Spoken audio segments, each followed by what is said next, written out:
সময় বদলেছে, সেকাল থেকে একালে এসে ঠেকেছে। বদলেছে অনেক কিছু, মানুষের মনের পরিবর্তন হয়েছে, রাস্তাঘাট সব কিছুরই পরিবর্তন। ভেজালের মাত্রাও বেড়েছে, সেটা মানুষই হোক বা মালপত্র।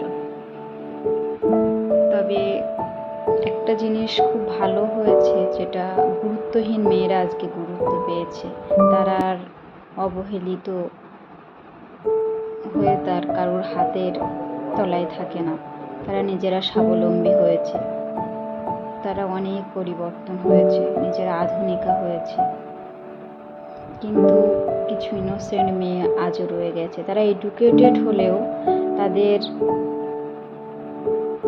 সংসারকে এতটাই ভালোবেসেছে, তারা সংসারের সাথে আষ্টে পৃষ্ঠে নিজেদেরকে জড়িয়ে ফেলেছে। আর সেই ভালোবাসাটাই কিছু মানুষ তাদের দুর্বলতা ভেবে তাদেরকে পোষ্যের মতো ট্রিট করে। গৃহপালিত পশুদেরকে যেমন খেতে দেয়, থাকতে দেয়, ভরণ পোষণ দেয়, সেটাই মনে করে তার বাড়ির লোক, তার ফ্যামিলি অনেক বেশি কিছু দিয়ে ফেলেছে।